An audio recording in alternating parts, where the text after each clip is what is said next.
Well, let me call to order this third hearing of the Senate Committee on Homeland Security and Governmental Affairs Subcommittee on Disaster Management, which I am delighted to work on with my colleague, Ranking Member Kim. I want to say a thank you to all of our witnesses for being here, as well as everybody who is in the room and joining us online. The title of today's hearing is Examining Fraud and Foreign Influence in State and Federal Programs. And today's hearing is going to examine two pillars that are truly fundamental to our republic and to the confidence of the American people in our republic, and that is the integrity of our public funds and the integrity of our political system. Let me just start with the second one. As early as the Constitutional Convention, Alexander Hamilton warned that foreign powers would try to exploit America's freedoms to sow divisions inside our country. Threats from foreign influence, he said, should never be dismissed as idle or as hypothetical. And today we are confronting a raft of allegations and reports that foreign influence and foreign money is making its way into the American political system and is financing activities that is not only destructive, detrimental, and divisive, but also potentially illegal. At the same time, more and more Americans are rightly concerned about the use of their tax dollars and where their tax money is being spent around the country. You know, I've often thought, watching and reading reports here in recent months, that if you are a hardworking American taxpayer, if you're somebody who wakes up every morning, goes to your job, plays by the rules, pays your taxes, you must feel like such an idiot. I mean, you must feel so taken advantage of. Because here we have reports, credible reports, and we're going to hear more about it today with some substantiation of billions of dollars of taxpayer money, your tax funds being taken and spent on illicit activities, on foreign overseas activities, on other illegal and criminal activities. It's absolutely outrageous, and it's time that we got accountability for how Americans' hard-earned tax dollars are being spent and how the integrity of our political system is being protected. We're going to hear testimony that tens of billions of dollars intended to serve the public have been lost to fraud in the state of Minnesota alone. Organized criminal syndicates stole COVID-era disaster money to the tune of billions of dollars, and since then they have defrauded money from every single federally funded program in the state of Minnesota. Let me say that again. Every single federally funded program in the state of Minnesota. Programs intended for children, for the elderly, for the poor, for the sick, for the most vulnerable Americans. We're going to hear testimony that $9 billion has been defrauded in Minnesota from Medicaid alone. $9 billion. Vanishing into luxury cars, overseas vacations, billions going to fund foreign adversaries, billions shipped out of the country. In the last 2 years alone, get this now, nearly $700 million in cold, hard cash was stuffed into suitcases and flown out of Minneapolis. $700 million. That is 14,000 pounds of $100 bills in suitcases flown out of our country overseas. We're going to hear testimony that American taxpayers nationwide are losing north of $1 trillion a year in government programs. That's the Pentagon's entire budget. $1 trillion a year. This isn't isolated crooks gaming the system. I wish it were. It's transnational criminal syndicates siphoning money out of America. 70% of that loot flows overseas, funding cartels, terrorists, adversaries like North Korea, China, Iran, Russia. Money meant for American grandparents, working families, the elderly, the sick, is instead funding organized crime, arming our enemies, and subsidizing the trafficking of children. And the threats don't end there. In recent weeks, we have seen anti-ICE protests escalate into outright lawlessness.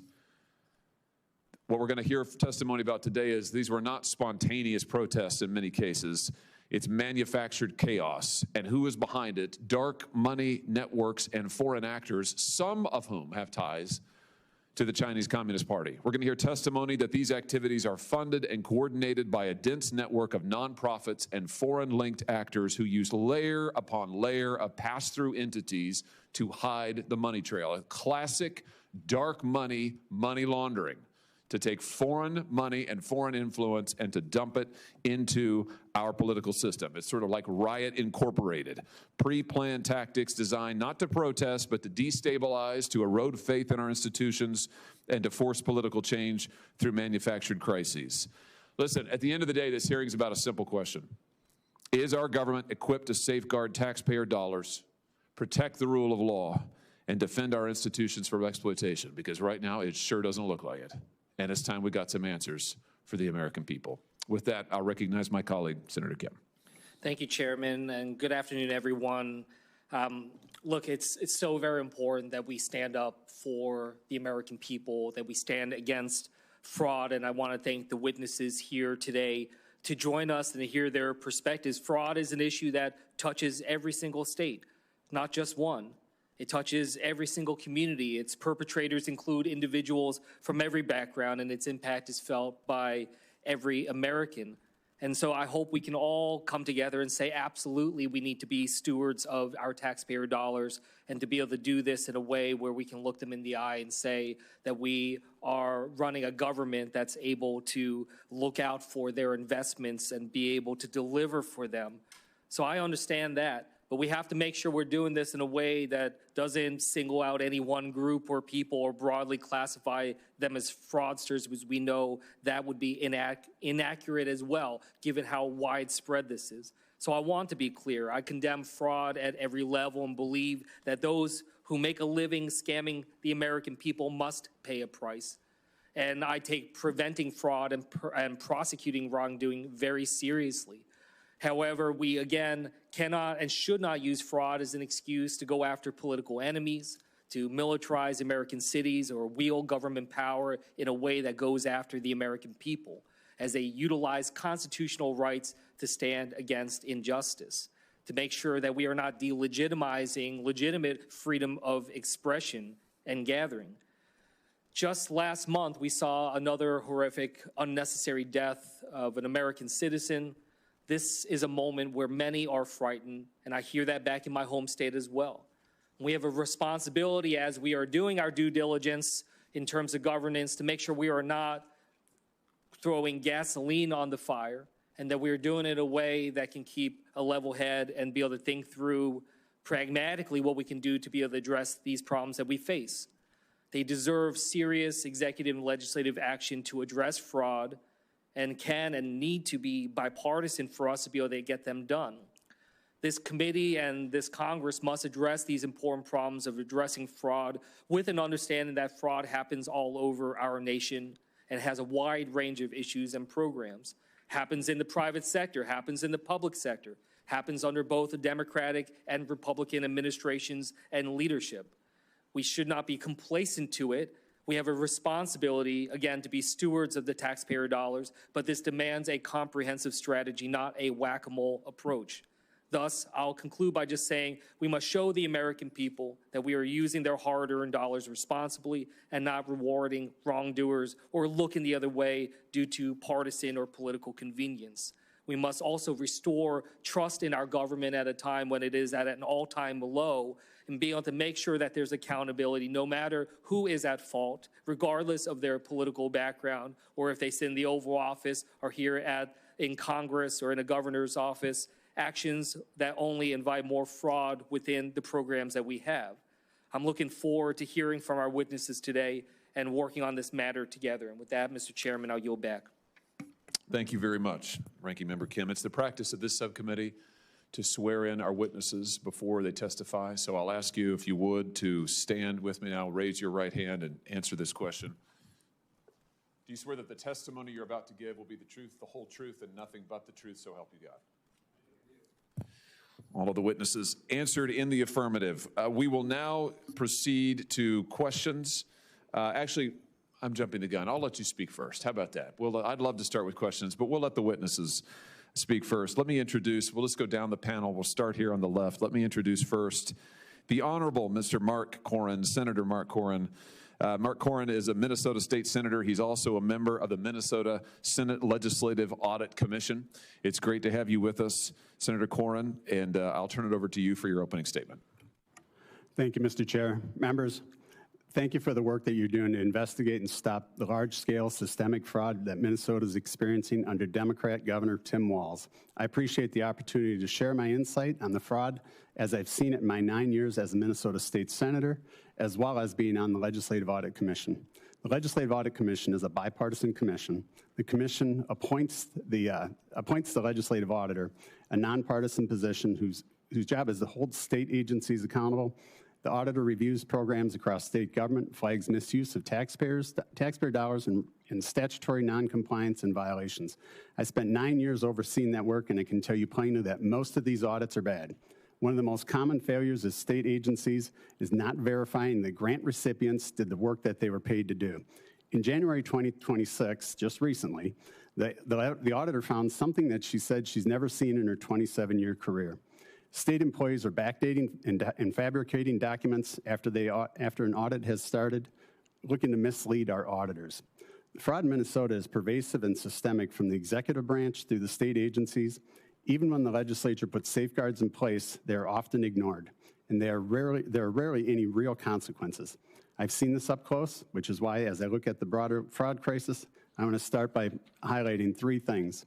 First, the billions of dollars in fraud in Minnesota is devastating to our social service programs and communities, our children, disabled, elderly Minnesotans, and the legitimate providers who earn their livelihood providing these vital services.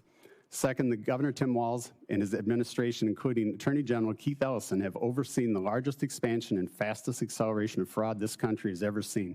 They have repeatedly ignored data and warnings from legislators, nonpartisan audits. They've retaliated against whistleblowers exposing fraud, and they've actively attempted to block and disrupt anti-fraud efforts. And third, because of the failure of Governor Walz and the Minnesota Democrats to address fraud, we welcome the federal government to step up and uncover the audit and stop the fraud in Minnesota to protect state and federal tax dollars. Governor Walz and Minnesota Democrats' fraud crisis is either a result of gross incompetence or willful complicity, and I think it's both.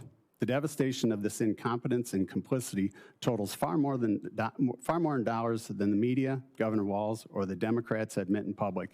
It's not millions, it's not hundreds of millions, it's billions of dollars stolen. As for the perpetrators stealing the money from children, the elderly, and the people who rely on social services to live a normal life, their actions are un-American. While justice should not discriminate against any specific community, whether the criminal is from Minnesota, Philadelphia, or Somalia, make no mistake that fraudsters discriminate against just one community, Americans. This targeted discrimination to swindle funds from our social programs from the United States has to be stopped. But it's critical that the fraud is investigated and prosecuted. Legitimate businesses and providers are not also punished for the illegal actions of some. So as we direct our hindsight towards addressing the crisis, we also have to take measures to stop the fraud before it starts. Minnesota Republicans have been exposing this rampant fraud in state programs for many years now, talking with whistleblowers and proposing new safeguards to stop fraud. Increased eligibility checks and incentives from the federal government to reduce error rates will help ensure programs are there for those who need them most. What's clear is that our state agencies need stricter oversight. Last year in the Senate, we passed bipartisan legislation to create an anti-fraud office, the Office of the Inspector General, an independent, nonpartisan office designated to identify, investigate, and prosecute fraud. This effort was blocked by the Democrats in the House, but it remains our top priority as we go into this next session.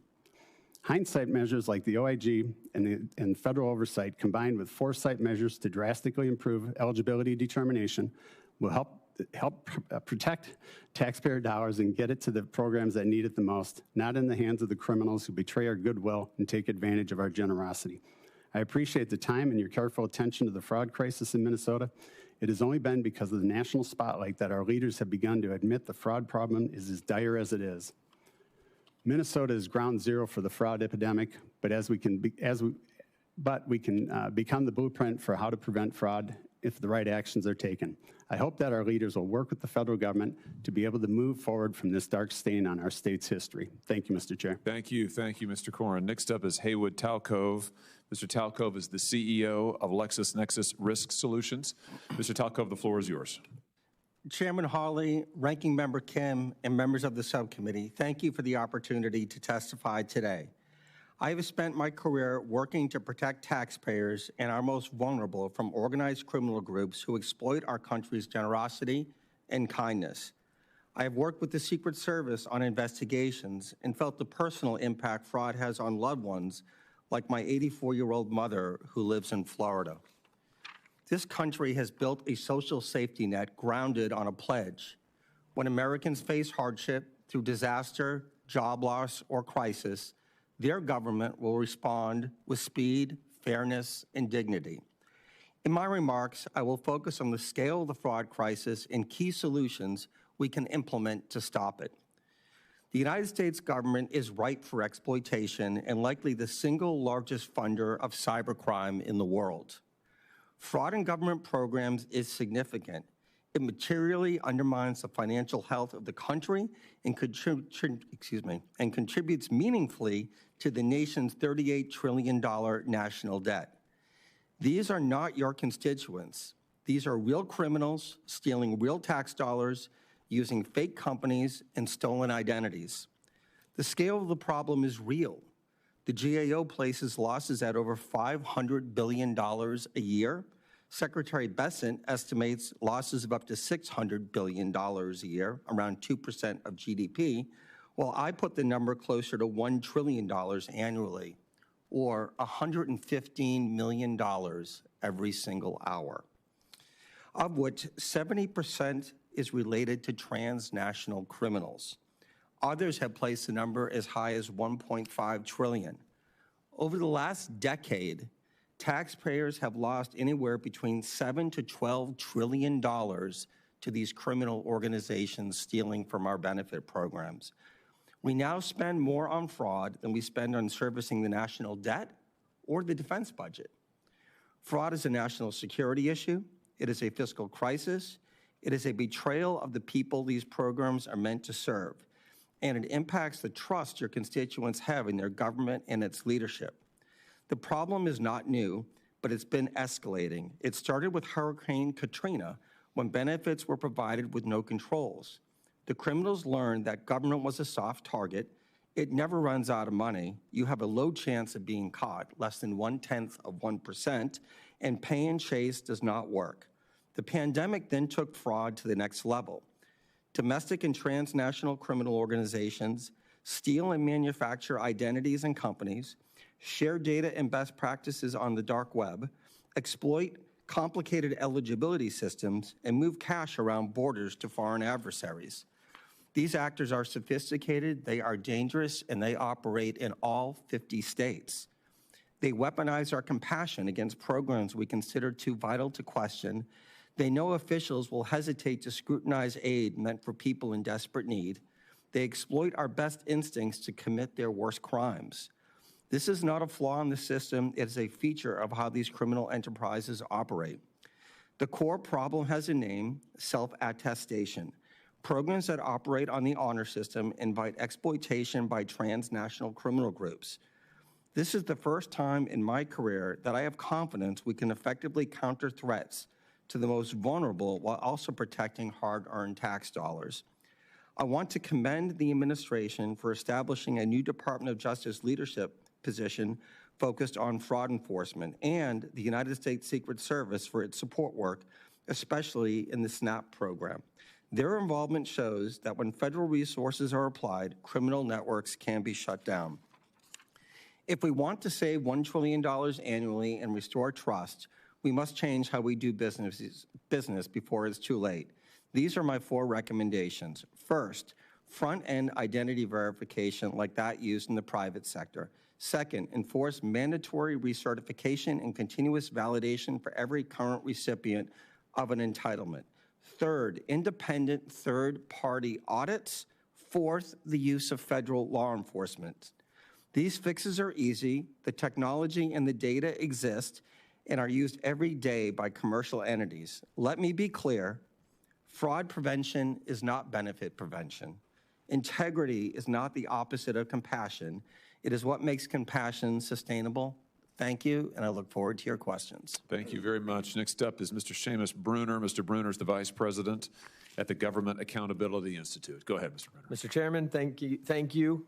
Ranking member and members of the committee, thank you. I want to build directly on the testimony we just heard regarding pervasive fraud in state-administered, federally funded benefit programs. As Senator Koran and Mr. Talkov described, what we are seeing in Minnesota is not isolated misconduct. It is systemic fraud enabled by weak oversight fragmented authority, and a benefits architecture that allows large sums of taxpayer assistance to be distributed with minimal verification and little consequence for abuse. What is important for the committee to understand is that the nonprofit and NGO systems operating around these benefit programs do not exist in isolation. They are part of a broader ecosystem that links migration, government benefits, political mobilization, and, when challenged, organized disruption. Put simply, these anti-ICE disruptions are not isolated protest activity, but part of a larger interconnected system involving migration, government benefits, and political mobilization. At the front end of this system, nonprofit and NGO networks facilitate and incentivize mass migration by navigating access to government benefits and services for the migrants, what we refer to as Migrant Inc. The benefits themselves do not flow into these NGOs. Instead, they function as a form of patronage, creating dependency among migrant populations and anchoring them to nonprofit intermediaries that manage information, access, and ongoing engagement. That dependency is the leverage. It keeps populations embedded within an organizational ecosystem operating in environments of weak oversight and limited enforcement, conditions we've clearly seen in Minnesota. These same nonprofit ecosystems then transition into political mobilization, voter registration, ballot education, turnout operations, and sustained civic engagement, what we call Election Inc. While often presented as nonpartisan activity, in practice, this functions as a durable political infrastructure, maintaining communications networks and organizational capacity that persist across election cycles and reliably align with particular political outcomes. Importantly, many of these large NGO networks operating across these stages rely on complex and opaque funding structures, including donor-advised funds, fiscal sponsorships, and international financing streams, some of which trace back to foreign nationals and foreign-connected entities. These arrangements are designed to obscure the true source of funding while preserving centralized operational control. And when enforcement actions, fraud investigations, or policy changes threaten this system, whether through ICE operations, benefit eligibility scrutiny, or election integrity measures, those networks activate a third component, what we call Riot Inc. At this stage, organized disruption, intimidation, and civil unrest are deployed strategically to raise the political cost of enforcement and to deter accountability. The same organizational infrastructure that facilitates migration and political mobilization suddenly appears in coordinated street activity, complete with pre-planned tactics, logistics, importantly, legal support, and messaging designed to overwhelm or paralyze lawful government action. These are not separate phenomena.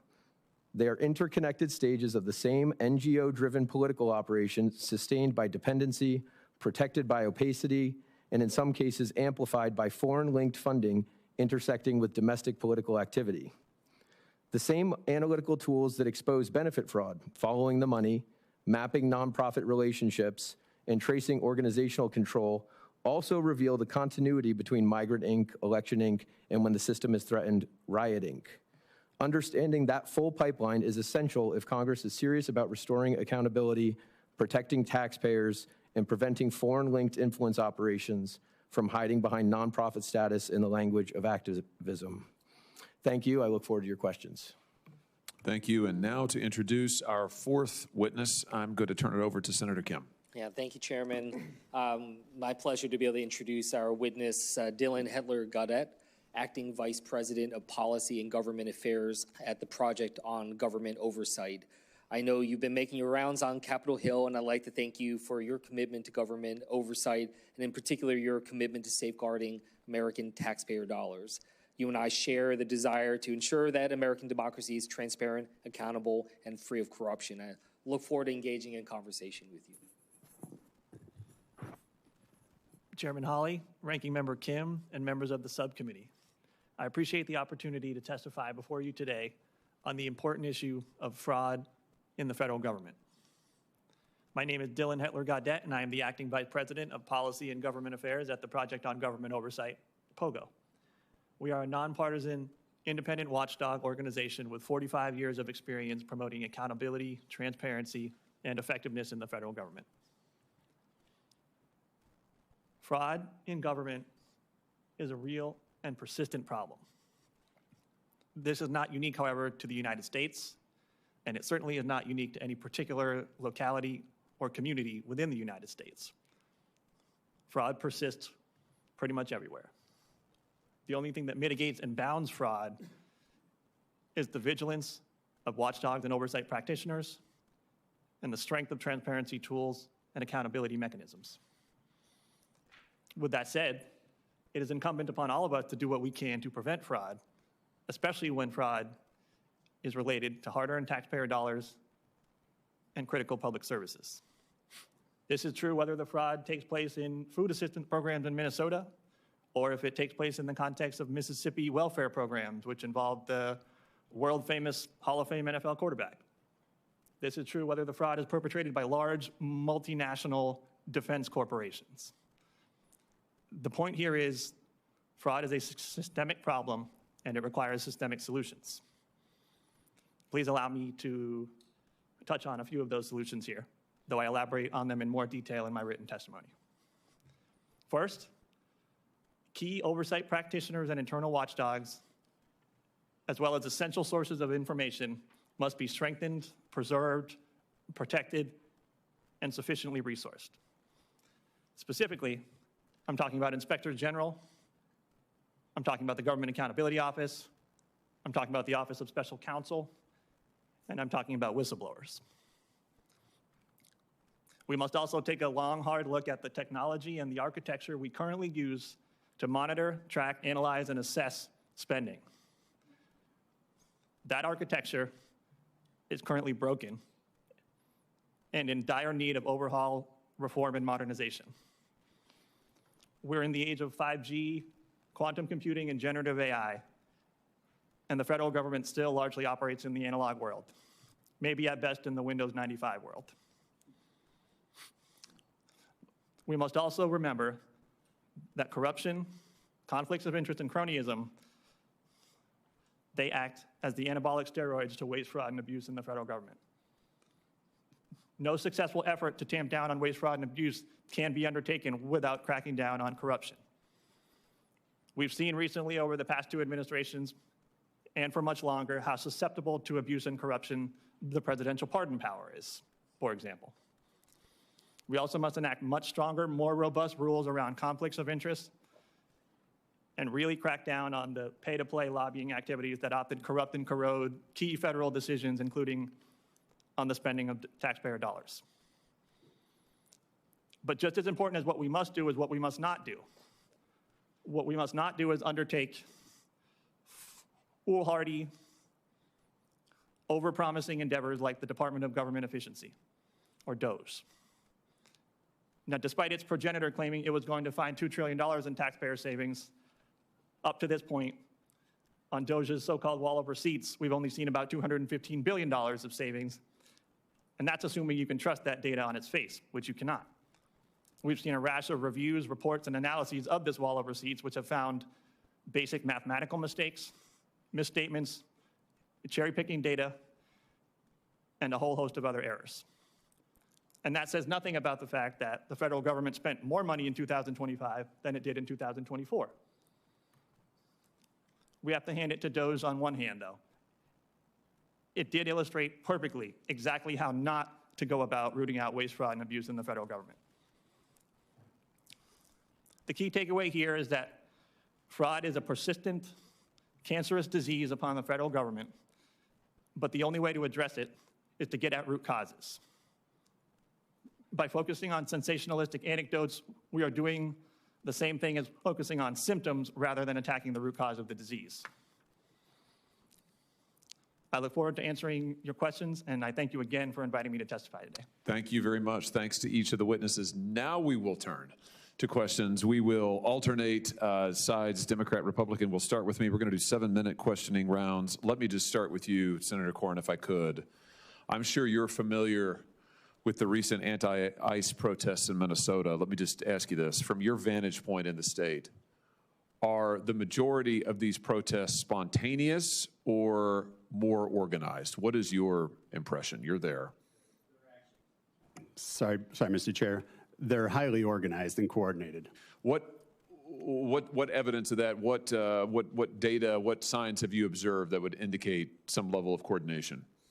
Well, we've seen in Minnesota, we've seen a wide variety of coordinated efforts. The agitation groups on the ground, there are a wide variety of them, some national, some very professional, in addition to local reports that state they've trained some 30,000 observers to get in and get in the middle of the protests. And how would you describe the tactics that are used during these protests that you've observed? Peaceful, aggressive, inciting violence, trying to draw a reaction? I mean, again, you're on the ground, so you tell us. Yeah, what we've seen is a whole host of doxing, highly coordinated efforts in doxing. We've seen incidents of violence against federal agents. I think in 2 cases we've had agents that one had their finger bitten off, and they've been pelted with frozen bottles, stones, and every other type of thing, in addition to directly interfering with legal law enforcement. Let me ask you this. Have you seen any evidence that state officials are cooperating or coordinating with these efforts in any manner? Yes, we've seen there are a variety of state officials, elected officials that represent the Minneapolis area that have gotten involved. Some are on the chat box, the chats out there. We've got one representative, very proud, Brad Tabke is a representative out there proud, making sure to help train and coordinate those efforts. Mr. Rimmer, can I just turn to you? Senator Koran has said that he has seen coordinated efforts within his state to disrupt ICE, including lookout signal chats, et cetera. Your organization specializes in following nonprofit funding and organizational networks. So based on your research, what organizations have been active on the ground in Minnesota? What can you tell us? Yes, we have tracked over $60 million, according to the latest 990 disclosures, to approximately 14 groups, some of them national, others on the ground. Groups like the ACLU provide the legal defense, as well as facilitate the trainings for some of the tactics that Senator Koran just described. A group named Democracy Forward. Take Action Minnesota has gotten over $10 million from these large NGO networks, including the Neville Roy Singham Network, Indivisible, National Lawyers Guild, CTUL, the Council on American Islamic Relations Minnesota, CARE, Minnesota 350, Voices for Racial Justice, on and on. Like I said, over $60 million just according to the latest 990 disclosures. $60 million, at least 14 different groups. That sounds like a pretty broad ecosystem here. Where's this money coming from? I mean, how is it flowing to these groups? Do you have any sense? So we've built a database that contains hundreds of thousands of rows from grants from networks like the Soros Network, the Arabella Funding Network, as mentioned, the Neville Roy Singham Funding Network, many others, Tides, the Ford Foundation Network, the Rockefeller Funding Network, these massive NGOs that have billions of dollars to spend on all kinds of coordinated protest, or in this case, riot activity. Give us a sense, if you could, of how this money flows to the ground level. You know, how does it get from these various donors and come down to ground level and start funding protests and other violent activity? It comes in the form of a check, a six-figure check. That'll come from whether it's the Open Society or the Tides groups, the Singham groups. They'll fund directly some of these on-the-ground organizations. And we've seen this happen time and again. It's not just in Minnesota. So the money, I think we've got a chart perhaps. The money gets moved around. You just referenced a number of these groups. Arabella Advisors, the Tides groups. These are left-wing, dark money groups.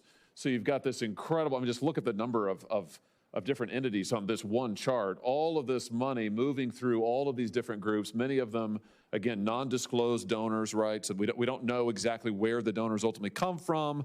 Oftentimes the entity that gets the money doesn't have to report where they get the money. So it's washed through multiple times. And what you're saying is your research has found multiple different left-wing groups that are funding these protests on the ground in Minnesota. Is that a fair statement? Yeah, that's absolutely fair. And the foreign money is probably the most concerning, whether it's from Neville Roy Singham or the Swiss billionaire Hans-Jörg Wyss. Okay, talk about that. Talk about the foreign money, because you've mentioned Singham now a couple of times. There was a New York Post article not long ago talking about Neville Singham, who's based, I think, in China.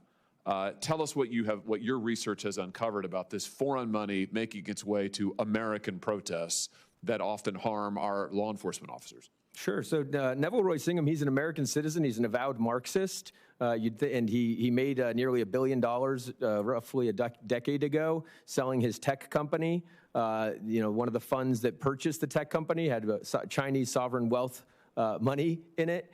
And once he sold that company, again, got close to $1 billion, he now uses that money to fund a variety of protest, riot, anti-Semitic protests, the pro-Hamas things in New York. He funded the LA riots earlier this year. And so he lives in China, is a pro-CCP guy, and he's not done. He's also got very close ties to the communists in Cuba. He finances trips for American groups to go down to Cuba to receive Marxist revolutionary training. They come back here, and then they operate on the ground. Famously, one of the groups in Salt Lake City, the Armed Queers of Salt Lake City, they went down to Cuba and got one of these trips.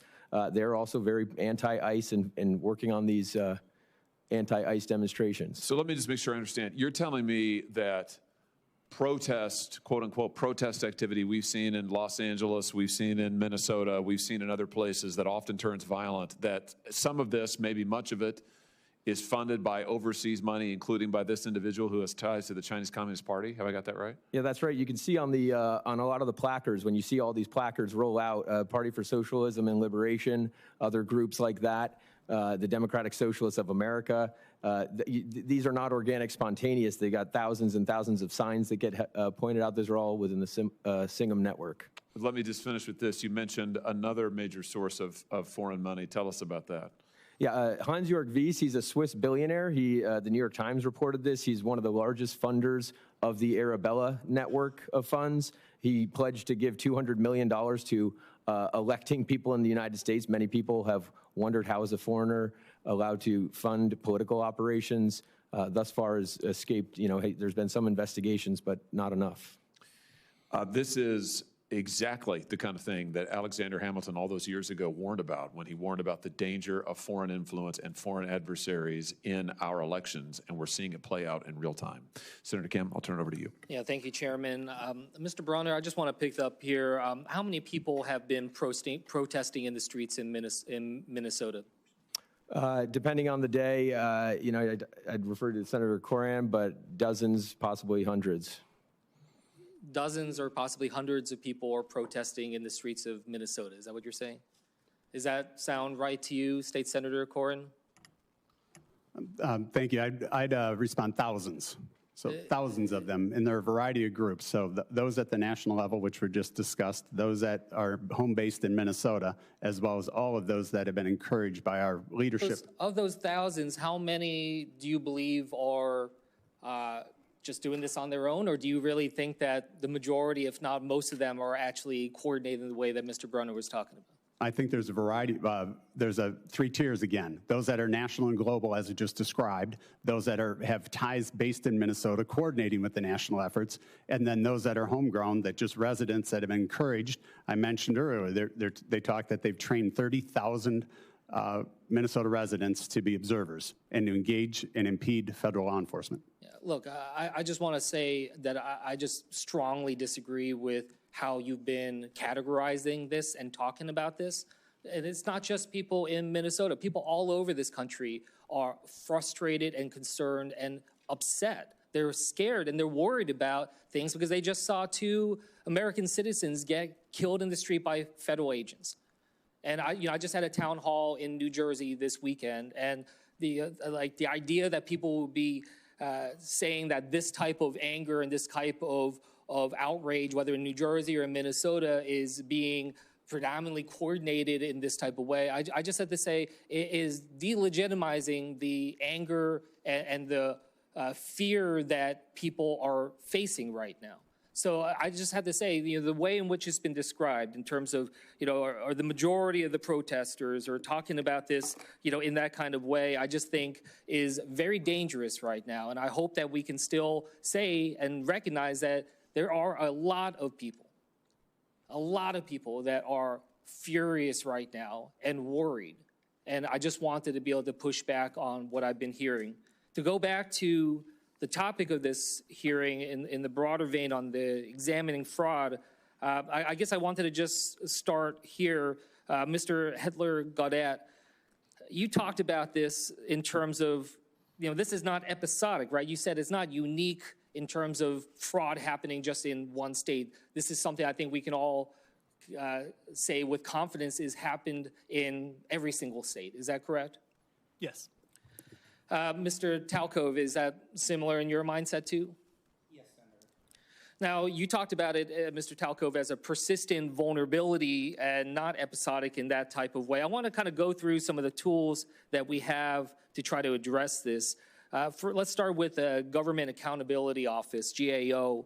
As far as I can tell, some of the stats are saying it's saved $1.45 trillion since 2002. Mr. Talcove, does that sound about right? I mean, not the specific number, but has it saved the taxpayers a lot of money in that way? They definitely have saved some money, but not to the full extent of the fraud that's taking place. Oh, certainly not. No, I mean, this is just one tool that we have at our disposal in that way. So I guess I would just ask you, do you see importance in supporting the GAO? I think the GAO is very important as part of the process, but part of the challenge has been their recommendations tend not to be followed. In fact, there was an article in yesterday's Wall Street Journal talking about the TANF program. 165 recommendations were made, 65 were critical. 0 of those recommendations for the past 10 years have been followed up on. So the concern that you have is actually that their recommendations are not being followed up. Do you have any reason to believe that GAO is working in a partisan way? No. I guess I just wanted to follow up on this in part because our current OMB director, Russell Vogt, said that he doesn't think that GAO should exist. Do you agree with that assessment? Not my bailiwick. Not your bailiwick. Republicans in the House of Representatives proposed cutting GAO by 50% last year. Do you think a 50% cut to GAO would hurt their ability in terms of being able to shine a light on fraud in our government?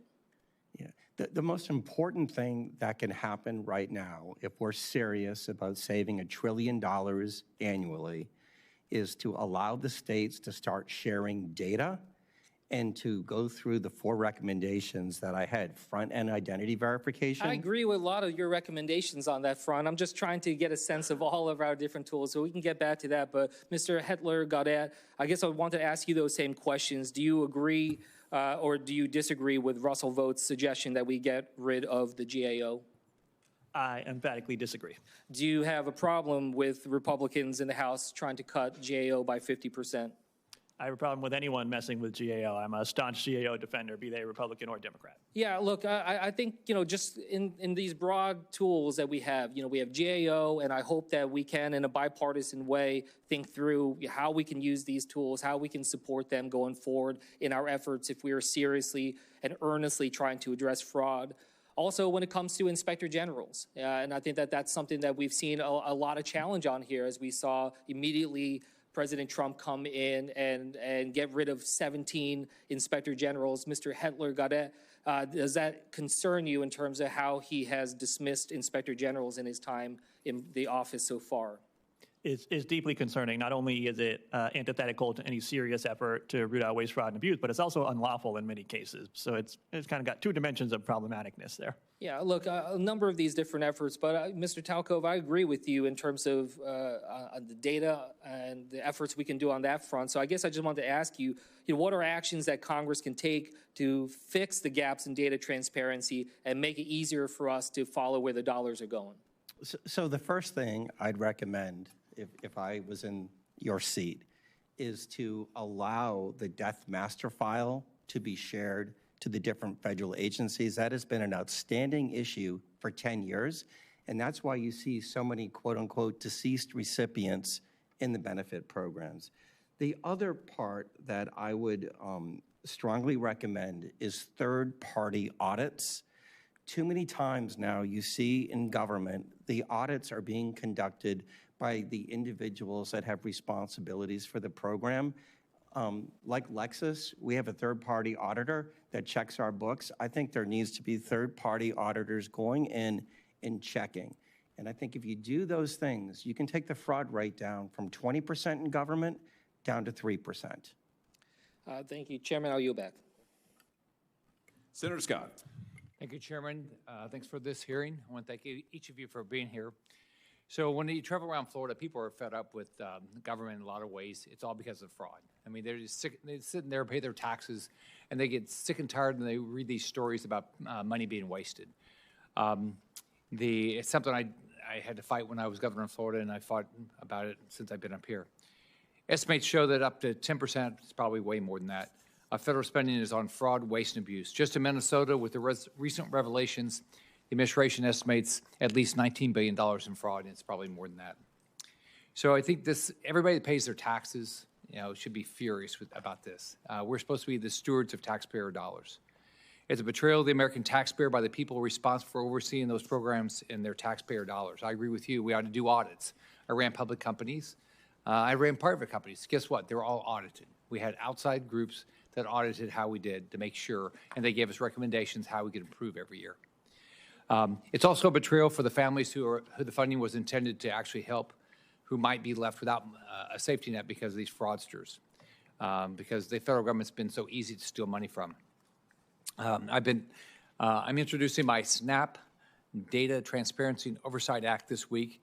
It's going to hold states accountable from sheltering fraudsters by requiring, it's real simple, requiring states receiving SNAP funding to provide recipient data to the USDA when requested.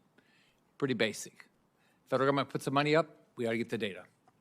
I think this bill just is a start. We need to figure out exactly how the fraud occurred, where every single tax dollar is going, why, and we got to hold people accountable.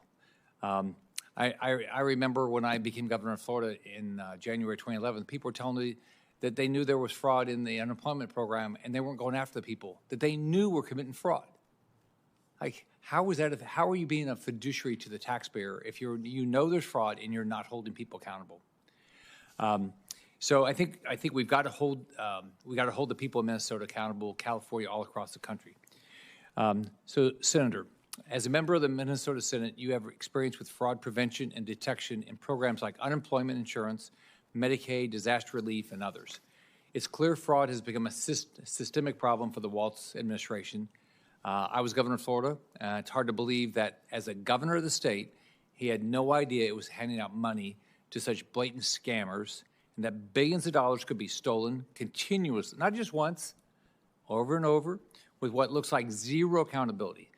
So since the scandal has been unveiled, what has the Minnesota government, what has the governor, the Minnesota government done actually, anything, what have they done to halt the fraudulent payments?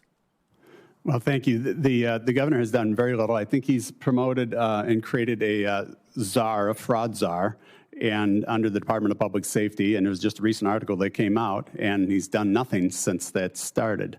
He has put a hold on those 14 of the suspected programs which receive Medicaid funding. And some of those Medicaid funding programs, like housing support services and autism, were based on the federal investigators in Minnesota, have deemed that 90% of that was entirely fraud. Each of those programs, just those two programs, are about $800 million of taxpayer dollars that are being stolen.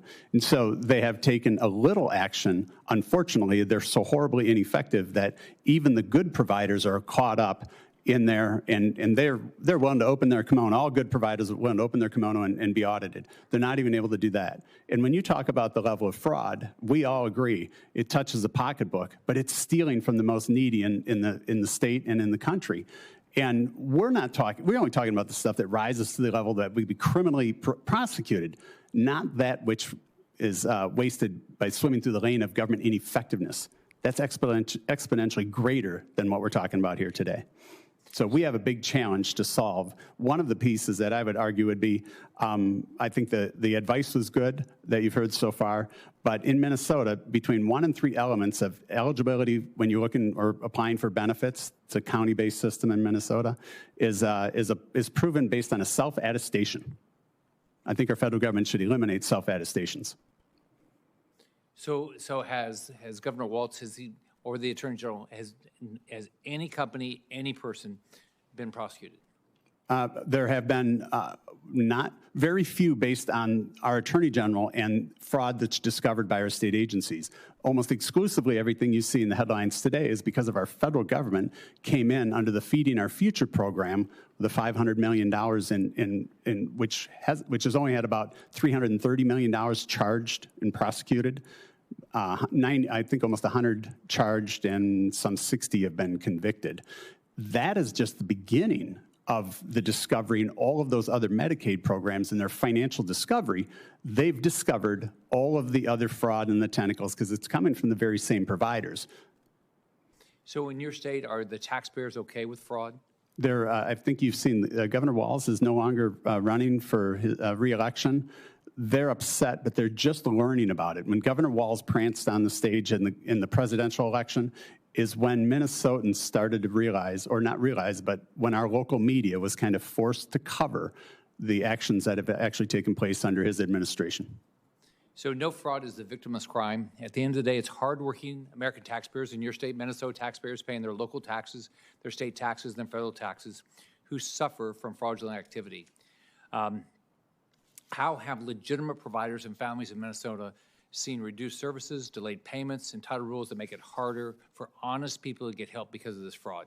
Yeah, we've got stories all over the state of good providers that are providing critical services, and the delays, even in a legitimate autism service provider was just highlighted this week, $250,000 a week in payroll, and they've delayed it for 90 days, payments for 90 days, and they only plan to roll it out in a limited environment. Many of the critical services and providers that actually are doing the work may go under and relieve a huge portion of our population unserved.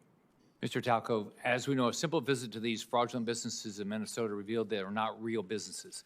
Can you explain how weak identity verification and self-certification systems like the ones we've seen in Minnesota and the Senator just talked about are a common vulnerability that criminals abuse across unemployment insurance, SBA loans, SNAP, Medicaid, and other major federal programs? This happens in all 50 states, Senator, and it starts with the Secretary of State and how the businesses are registered. You can go on to any of your state web portals, enter in any name you want for a business. As long as it doesn't impact a copyright, it's set up. And what the criminals do is they take those shell companies and then they create fake employees, they create fake services, and they deliver fake services, yet they're stealing real taxpayer dollars. All right. Thank you. Thank you, Chairman. Thank you, Senator Scott. Now, I understand that Senator Johnson has agreed to let Senator Moreno. That's extraordinary. That's okay, very good. Senator Moreno, you're recognized. Thank you, Mr. Chairman. Thank you for allowing me to be in the subcommittee hearing. Mr. Talkov, I'll start with you. At the beginning of the session, I came over and introduced myself and shook your hand. You did. If I had stolen $4,000 out of your pocket, would you hunt me down like a wild animal? I think it'd be my wife that would go at you pretty hard, yeah. Well, that's what the taxpayers are losing in this country every single year to fraud. Think about that. Every single person who pays income taxes in this country is getting robbed $4,000. And when we sit here in Washington, D.C., and we say all this technical conversations, and we say, well, it's not just Minnesota, this happens everywhere, as if that's okay. In the business world, they call that institutional rot, when you can't even realize how bad your actions are because it's not our money. If it were our money, we wouldn't even accept, you wouldn't accept $4,000. We're accepting, by estimates, $500 billion every single year. So you mentioned, Mr. Talkov, and I'm picking on you because you said that what the American people want is the kindness and generosity of a nation. Is that correct? You said Yes. that? But they actually got stupidity and corruption. Isn't that more accurate? They are not getting what they paid for. They voted for kindness and generosity and got stupidity and corruption. And Mr. Koran, I'd ask you over in Minnesota, because obviously we're talking about your state here, just a simple outsider's point of view here. The federal government gave Minnesota a lot of money. Gives every state a lot of money. So I would say this to my colleague from New Jersey. Why would we not have the state be on the hook for the money that was lost in fraud? I mean, if I handed you money and said, hey, spend this to do X, and you wasted it, you allowed people to steal it, why would we not charge the state that money and say, hey, look, we gave you the money. You lost $12 billion. You owe it to the federal government. Why not give them a big fat IOU? Senator, that's our greatest concern with the actions of the governor and his administration, just in the Feeding Our Future. That was $500 million. Well, we charged $330 million of it, but we haven't been able to prove any of the $500 million fed Minnesota children in need. But again, I get all that. But why wouldn't we just tell Minnesota, you owe us the money that you did not use the way we asked you to use it? Senator, that's our greatest concern. Our spending in Minnesota is 35% of all of our spending. $45 billion are federal dollars. One in every $3 spent. But maybe if the taxpayers of Minnesota felt it, they'd stop electing idiots like their current governor and the current mayor. They would make changes. But right now, there's really no accountability. So I'll switch over to you, Mr. Bruner. I have a bill called the STOP Act. It says if anybody is on any kind of social welfare program, so rent assistance, finance assistance, food stamps, whatever menu of liberal wish list programs that are created that people are on, you cannot send a single solitary cent outside the United States. Does that seem logical and common sense? It's very common sense. What type of instrument would have to hit your head for you to think that that wasn't common sense? I don't know. You'd have to be benefiting pretty big from the fraud. Right. Because you'd say, well, if the U.S. taxpayer is giving somebody who's down and out money, right, we're covering you, why would you then have that person send money outside the country? That doesn't make any sense, right? No, and it's billions of dollars. And Mr. Heather-Gaudet, you said something that's, I think, things that are, and I don't know that you meant to say it. I don't know, you seemed like a good person. But you said something that I think is something I would ask all of my colleagues to reflect on, because we accept these kinds of statements as normal. You said, obviously, you don't like the DOGE effort. That was crystal clear. You weren't ambiguous on your feelings towards DOGE. But you said it only saved $215 billion. Do you have $215 billion? No. I mean, that's a lot of money. Like if all of a sudden you woke up tomorrow morning and somebody gave you $215 billion, man, it'd be a pretty good day. And by the way, let's say that's wrong. Let's say that they miscounted and Elon didn't do the math right. Let's say it's 10x wrong. $21 billion. I'd take $21 billion. Let's say they're 100 times wrong. It's still $2 billion. And I think the commentary I think we have to do, and I think, Mr. Chairman, I think what we have to really realize as elected officials, where maybe we spend too much time here and not enough time actually talking to normal Americans, people who pay taxes don't expect us to put up with that kind of fraud, waste, and abuse. This is the second, I think, or third hearing we've had in the greater committee around waste, fraud, and abuse. We had the GAO here. And the head of the GAO basically said, hey, this has been going on so long, we've wasted $3 to $4 trillion, which is a number none of us can comprehend, by the way. We don't even know what a trillion is. We know that it would be an obscene amount of money. But the way we have almost disdain for the taxpayer, where we normalize this, where we say things like, well, let's not pick on Minnesota. Everybody does fraud. If we don't actually deliver substantive changes to the American people, where very soon Republicans and Democrats get together and say, we're going to actually structurally fix this problem, there's going to be accountability. Because quite frankly, I'll end where I started with you, Mr. Talcove.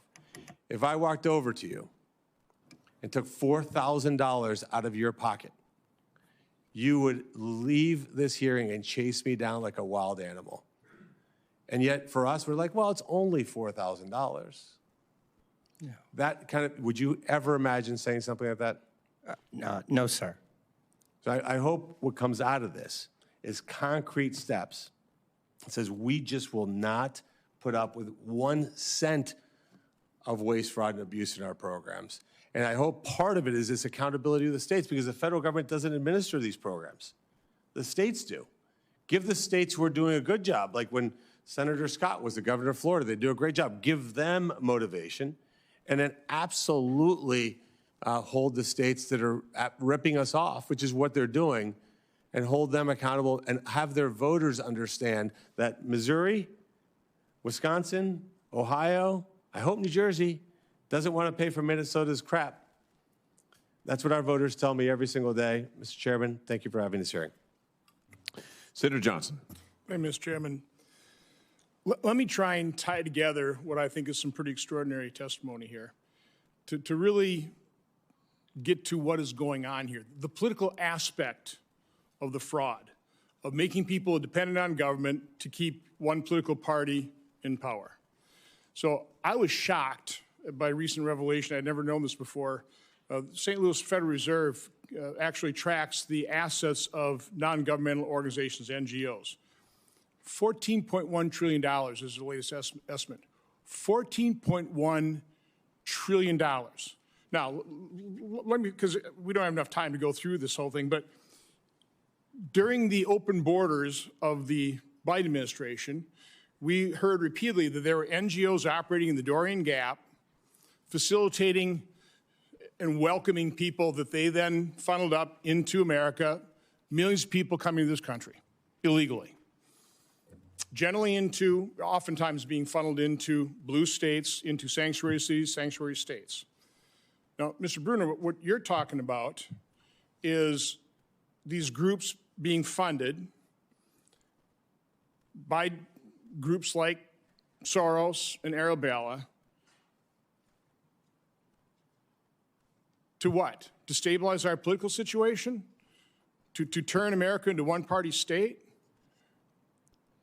I mean, tell me what your testimony is all about here. Yeah, thank you, Senator. That's exactly right. I mean, it's to create political benefit by bringing in. So in the case of California, there are estimates that range to up to 13 representatives just through apportionment, not even taking into consideration voter fraud and illegal migrants who make it onto the voter rolls, which we know happens. Just through apportionment, you're talking about 13 members in the House who shouldn't be there if it weren't for all of these millions of migrants under Biden. So that's a political benefit. The ranking member made a statement that people are furious about what we're seeing in Minneapolis. You know what they're not furious about is where ICE is doing what ICE has always done under the Obama administration, under the Clinton administration, under the Biden administration, where they actually enforce our laws and they get cooperation from state and local governments. Literally, Trump is behind deportations and removals and returns from Clinton, Obama, and Biden. But all of a sudden now, the public is furious. Why? Is it because NGOs are funding the 30,000 trained observers, I'd call them activists, who are, some of them are actually shooting at ICE officers, right? They're ramming their vehicles into their vehicles. They throw rocks at them. One of them actually showed up with a semi-automatic pistol with multiple clips of ammunition, correct? So ICE officers are obviously on hair trigger alert. And these government officials, is this correct, Senator Koran, that your lieutenant governor was managing the Signal chat site that was following ICE enforcement actions and deploying their observers to the scene? We haven't been able to verify that the lieutenant governor has, but she's overtly made those statements, as our governor has. Get out there and go interfere and block them. One representative, Tapke, has been in those chats and actively promoting them. So those groups, those officials that are training these observers and then encourage them to put themselves into harm's way, right, to obstruct law enforcement. Who's really responsible for the fact that they got hurt? Again, I would never encourage my supporters to go obstruct justice. Yeah. Put yourself in harm's way. I won't go there. But we need to understand exactly what's happening in this country. This didn't just happen. These protests just didn't spring up. Now, some of the protesters they may be coming out and you listen to the appeals of the governor and say, go record this. But these people are trained, correct, Mr. Bruner? Yes, Senator. Trained and encouraged to do this. Mr. Telkov, you said that you've calculated the fraud about $1 trillion a year. Yes, sir. What metric do you use? Because I want to go to those sources. I want to figure this out because that's probably a low estimate as well. Yeah, well, we have unique access because of our position. So it's looking at mule networks, identity theft rings, foreign IP infrastructure. And here's the worst part, especially in government, seeing the same identity used in all 50 states and not being able to do anything about it. So again, I want, if you're willing to, questions for record, I'd like you to provide those sources of that data. I'd love to see how you've mapped out the funding of these organizations. Again, I talked about NGOs facilitating the Biden open borders. Let's go back to what happened with Somalians into Minnesota. Were there NGOs that were supporting that effort as well? I mean, is this the same thing just on a much smaller scale? And are we just seeing the maturity of it? We just haven't got, well, I'm sure we've got to that level of fraud in California, but not necessarily with the new immigrants. But Senator Koran, what do you think, who facilitated the Somalians in Minnesota? Minnesotan-led NGOs, as well as some national ones. Minnesota has been one of the leaders in we're a sanctuary state, not legally, but we are by the fact that our large metro cities are sanctuary cities, and you've seen those policies. But if I could add one piece to it, you've talked about kind of what are the motives, and we're only talking about the violent protesters in the organization and coordination, but each and every one of the dollars when we talk about the fraud on the other side, the first part of this conversation, are also feeding that network for pure political gain and eternal power. So Mr. Talkoff, you also mentioned that the Secretaries of State facilitate this by allowing people to register their businesses. Somebody's trained these people to do this, right? I mean, I guess a bunch of people could have the same idea, but my guess is somebody somehow is being trained to go to the Secretary of State, register as a business, claim you have all these kind of employees, and this is how you commit fraud in all these programs. I mean, would you dispute that? No. The fundamental issue is when we look at fraud, we look at it as a country through a program, whether it be EBT, unemployment insurance. And what happens is the criminals look at it nationally, not statewide. And by setting it up the way we have it set up, we allow them to share their quote-unquote sauce. And whether it's unemployment insurance fraud, EBT fraud, healthcare fraud, they share that across the country and they work at scale. That's why federal law enforcement needs to be engaged in these investigations, because state and local agencies can't handle them. They eventually lead back to transnational criminals in countries such as Russia, China, et cetera. And I would argue the reason the GAO, and I love them too, they can do some great work, but they're so incredibly ineffective. The same thing with IGs. They're not actually looking at the true perpetrators of this fraud. It is foreign actors. It is transnational criminal organizations. It is the non-governmental organizations that we funnel all this money through, and we don't track it. I mean, where did they get $14.1 trillion worth of assets? Could that potentially be taxpayer funds that we funneled through them that they're supposed to give to some worthy cause that they just put in their bank account? Is that what's happening here? Again, we need to open our eyes. We need to understand exactly what's happening here. But I think it's the shadow groups that the chairman was talking about here. They need to be fully investigated, and we need to understand exactly what's happening. This is far more than a couple one-offs or an outrageous example of Minnesota. This is endemic. This is persistent, and this is costing American taxpayers probably at least $1 trillion out of the $7 trillion we overspend every year. Thank you, Mr. Chairman. Thank you, Senator Johnson. Senator Koran, let me just come back to you. I want to get a handle here on just the scale of the fraud in Minnesota. We talked about the dark money groups funding much of what's going on the ground, but let's just get a handle here on the scale of the fraud. You are a member, I want to get this right, of the the Office of the Legislative Auditor. So, I'm sorry, go ahead. Mr. Chair, of the Legislative Audit Commission. Audit Commission, gotcha. You oversee the Office of the Yes. Legislative Auditor. Okay, got it. So you've got access to all of this information. Give me your best estimate based on the information you've seen, the audits you've seen. How many of the agencies, 20 or so agencies, I think, in the state of Minnesota, public agencies, how many have rampant fraud? All of them are wrapped up in some sort that can issue. There's 20 primary state agencies in state law. Of the largest, there are 10 of our largest primary agencies. Many of the nonprofits receive grants and funding from all 10 agencies. If you had to put a number on it, based on what you've seen, your work, your investigations, the audits that you've seen, what do you think the total losses are to Minnesotans in terms of fraud? I think the conservative number is what our federal investigators have determined of just the 14 Medicaid programs, that half of all of it would be about $9 billion. And I don't think that's, and I think the reason I believe that's true is in each audit that the legislative auditor produces, we measure right level in the samples of what they have done. 20 to 80% of each one of them, they're unable to prove that the dollars were actually have gone to the programs in which they're indicated.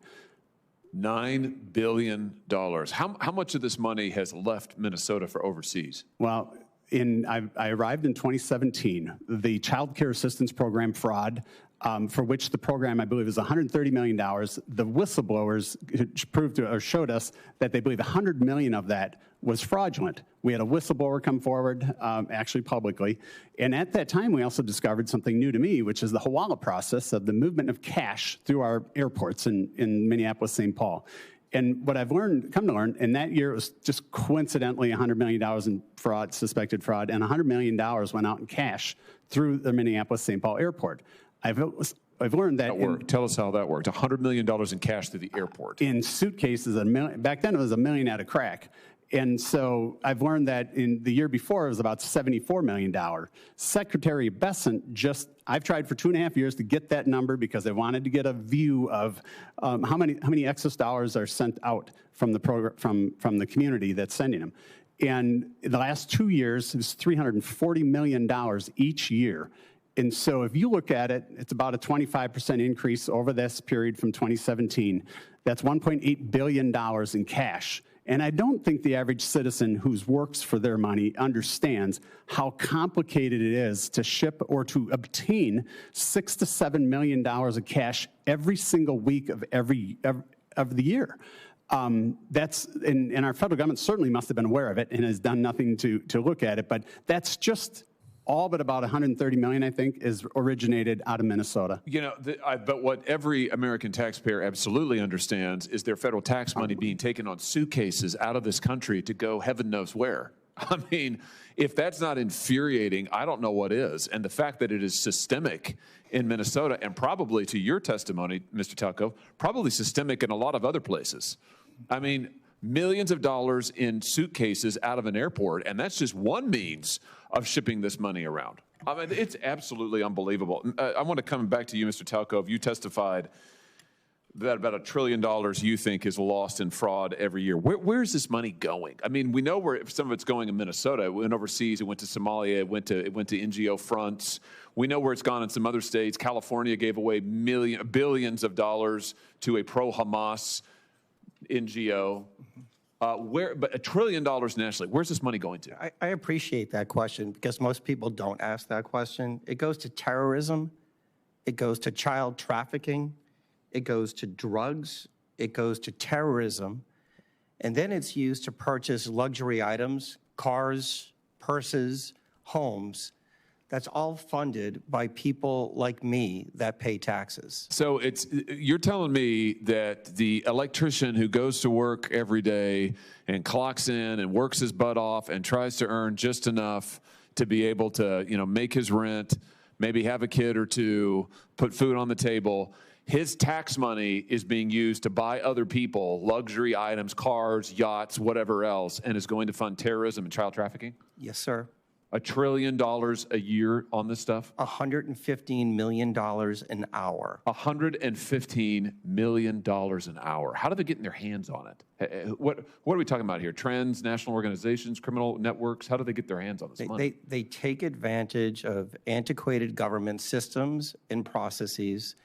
They go into programs that they know elected and appointed officials won't touch, and they can steal at scale.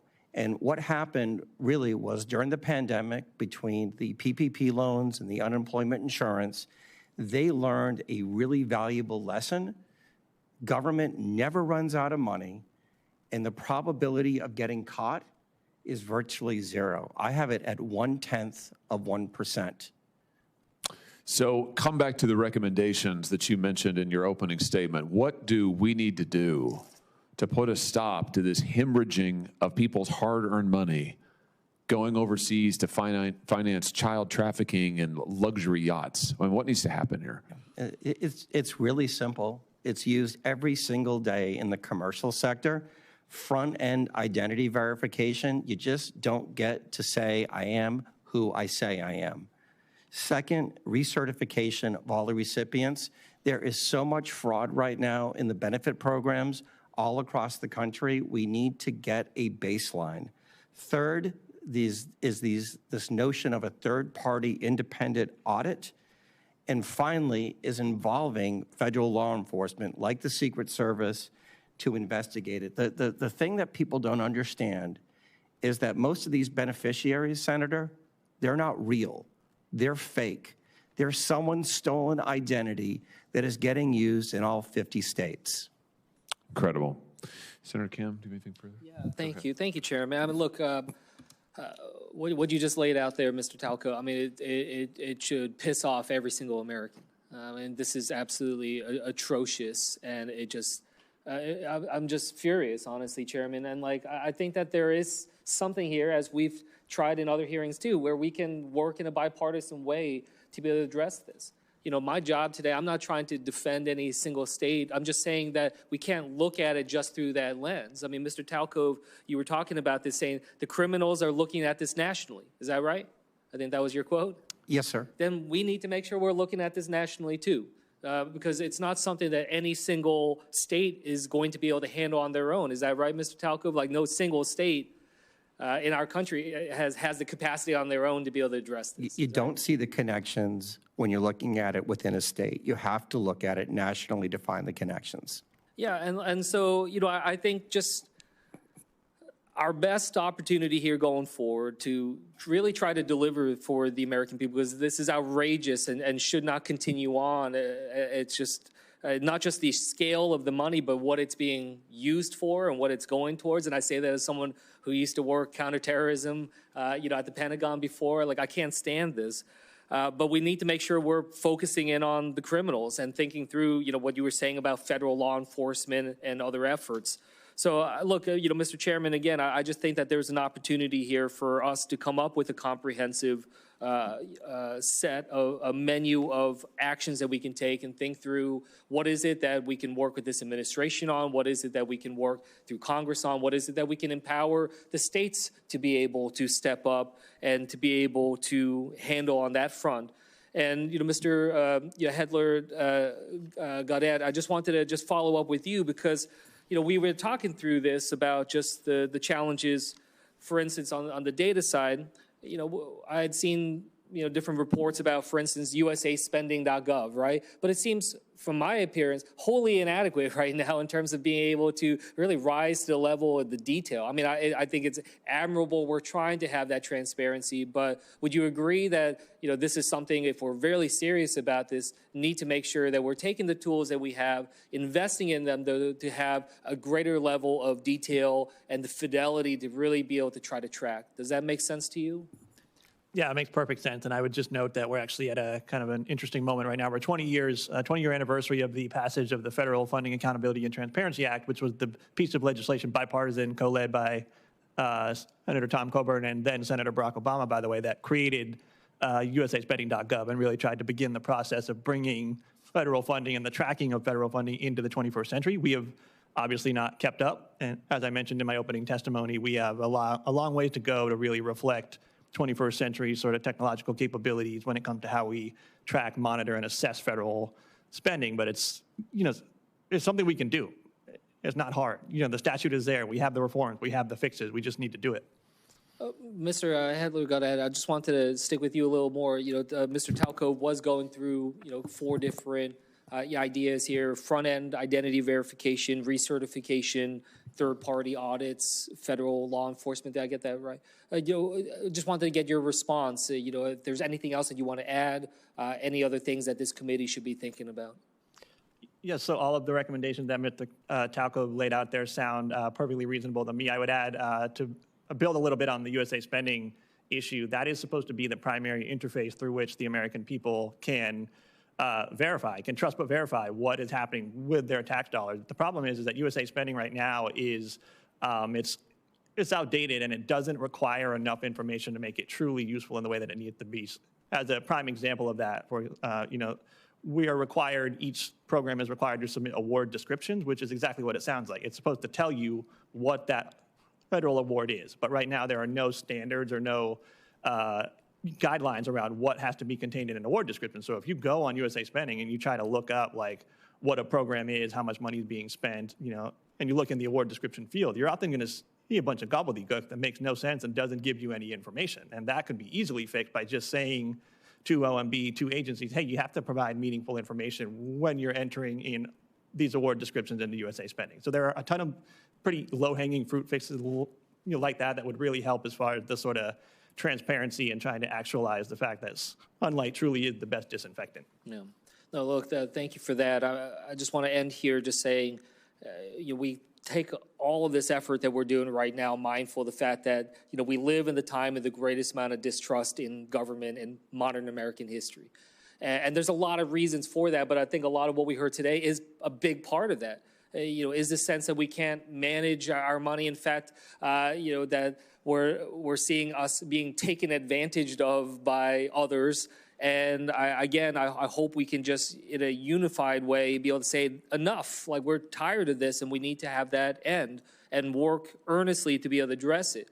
What I worry, though, again, is if we're sniping at each other and continuing to point attacks at each other, especially politically, the only people that benefit from that are the criminals. They're the ones that are getting away with this as we're wrestling with each other and fighting each other. Whereas if we are seriously being targeted in such a direct and malicious way by actors, then we need to make sure we are unified in terms of being able to address that and be able to do this with a clear mind. Because again, I think restoring trust is so important right now. We think about just how many legitimate beneficiaries are being taken advantage of and not getting, how the taxpayer dollars are being diverted, and how all of this is just going to continue to make it harder for us to be able to push forward. So, Mr. Chair, again, I am grateful that we have an opportunity to shine a light on this.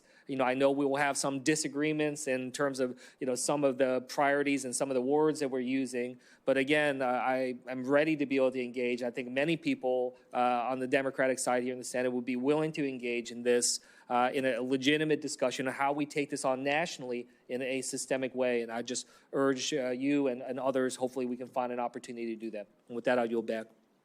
Senator Johnson. Hey, Mr. Chairman, I want to go back to NGOs. My assumption is NGOs are nonprofits, correct? Are there any for-profit NGOs? That is correct, Senator. How did they accumulate $14.1 trillion worth of assets? Where'd that money come from? It's a great question. We've tracked over 100 million just in the last few years from the federal government. So entities in the Soros network and the Rockefeller network and the Tides network, I don't especially. even think Soros is, they get grants. It's $14 trillion. So again, that's one of the things my subcommittee is trying to investigate, is we're trying to track that back and, go back in history. And $14 trillion, non-government. Again, my assumption was these are nonprofits. They get money from government and they distribute to, worthy beneficiaries. Somehow they're pocketing $14.1 trillion. That's okay. So there's a project for both you researchers. The reason we focus on Minnesota is we need to learn what happened in Minnesota so we can widen our aperture and see, okay, if they were able to do it in Minnesota, where else are they doing the same exact thing? Okay, so it's not, we're not trying to penalize Minnesota or one particular population. It's like, no, we have to learn from this obvious fraud and open up our aperture. Mr. Talcove, you mentioned steal at scale. Let me give you an example of one legalized stealing at scale that unfortunately one side of the aisle completely ignored. So when we passed the enhanced subsidies for Obamacare, the pandemic, the temporary one, right? We created a lot of zero premium policies. Okay, prior to the pandemic, there were about 10 million people on the exchanges. Now all of a sudden there's about 24 million, supposedly. Now we've known, because Paragon has looked at this, and because of those zero premium policies, there's probably about 6 million phantom policies. Okay, and again, no claim policies went from 20 to 40%. I mean, this is obvious fraud, right? Probably about $30 billion a year. So anybody who wanted to just go ahead and clean extension of the enhanced policies, even though we were talking about this all the time, $30 billion a year, I would call that fraud at scale. I was happy to just look the other way and facilitate that fraud. Okay, so again, we can talk about bipartisanship, but the fact of the matter is we've got one side of the aisle that has no problem with this. Governor Walz had no problem looking the other way. They were fully aware of it. I mean, the first audit that I saw, that was in, I think, March of 2019, a couple months after he got into office. You know, fully aware of this. They're not willing to do anything about it, which is why the GAO recommendations are not enacted. But I want to know, you describe stealing at scale. How do they do it? How could you funnel $14 trillion into NGOs? Yeah. How does it happen? So go back to your Medicaid example, right? 40% of those policies, absolutely no claims. But that's just the tip of the iceberg. Once you're in Medicaid and you have a valid number, then you start manipulating the bad providers and you start getting durable equipment, a catheter, orthopedics, et cetera, that are never shipped. And all of a sudden, you are losing literally hundreds of billions of dollars. And what happens in government is we don't get to the lowest common denominator. The lowest common denominator is the primary care physician that gets inundated with thousands and thousands of fake patients seeking fake services and products. But who's, step aside for a minute, who's accumulating this?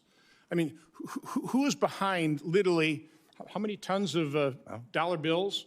Minnesota, the one, well, I always heard it's 700 million, but it's $1.4 billion of cash. Yeah, in my experience doing this 15 years, it all ends up tied back to transnational criminal organizations that facilitate the fraud and move portions of it out of the country. Are there names for these, or are they just that shadowy? They're state-sponsored groups. They're groups such as APT 41. These are well-known organizations that operate, and their sole purpose is to steal from American taxpayers, destabilize our democracy, and use that money for other purposes. Well, Mr. Bruner, again, you've, I think, part of writing a book on some of the foreign influences here. You know, we need data. We need information. We need flow charts. We need to, break down the $14.1 trillion, figure out where that came from. Figure out if it's $1 trillion or $1.5 trillion a year in fraud. We've got to break that down and go, okay, here are the programs it's going through, and here's who's sucking it up. Because again, there's some fraud of people getting benefits that they don't deserve. Okay, that's small scale fraud. You're talking about fraud at scale that's being funneling money into, I don't know, Al Shabaab, whatever terrorist organization. Maybe some of that $7 or $1.4 billion worth of cash that went out of Minneapolis. How do we get to the bottom of this? How much research has already been done? Yeah, well, in the example of the cash flowing out of Minneapolis, I mean, it's really shocking because it goes through this Hawala network, which is an ancient Islamic banking system. And we did a report, EB Terrorism, and it's about how money makes its way to terror groups.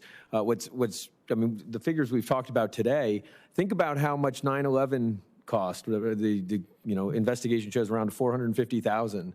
Many of the hijackers were on benefits with that. The Boston bombing, it's a pressure cooker. I mean, a couple $100, or they were on benefits. Same thing with New Orleans, the truck driver. I mean, $19.99 a day from U-Haul. So the amount of money that we're seeing go out, it needs to stop because of the amount of damage it could potentially do.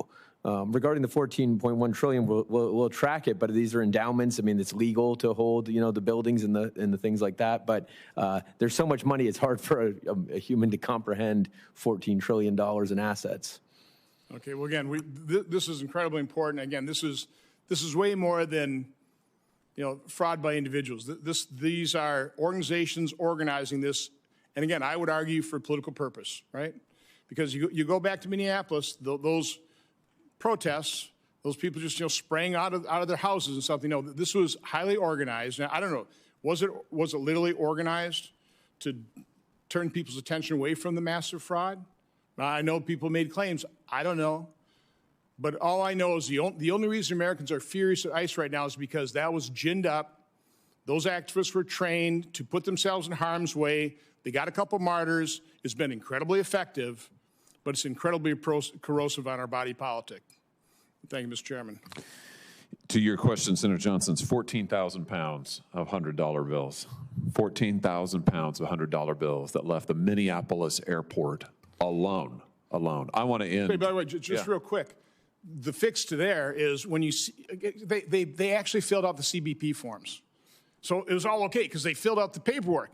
Why wasn't the IRS all over their case going, where'd this money come from?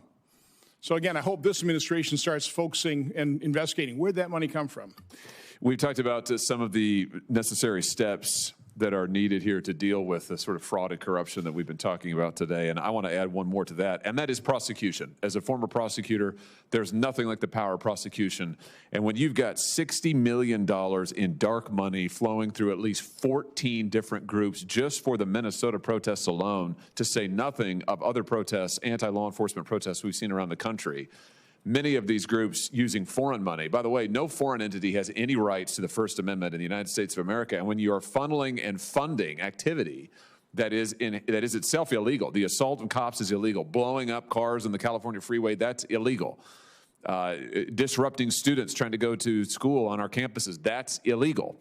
And over again, we see this money through these same networks flowing in to create these riots, these protests, these divisions. There needs to be prosecutions here. So I just renew my call to the Department of Justice to investigate these groups, these dark money groups, untangle this web, and bring prosecutions wherever you can, because the American people deserve to have control of their government, not some foreign billionaire or set of billionaires, not some shadowy group of American billionaires. It ought to be the American people, we the people, not we the billionaires, who are trying to control our discourse and, yes, our elections in many cases through their foreign money, their access, their influence. It's got to stop, and one of the best ways to stop it is with prosecution. Thank you to all of the witnesses for being here. The record for this hearing will remain open for 15 days. That's until Wednesday, February the 25th of this year, for the submission of statements and questions for the record. And with that, this hearing is adjourned.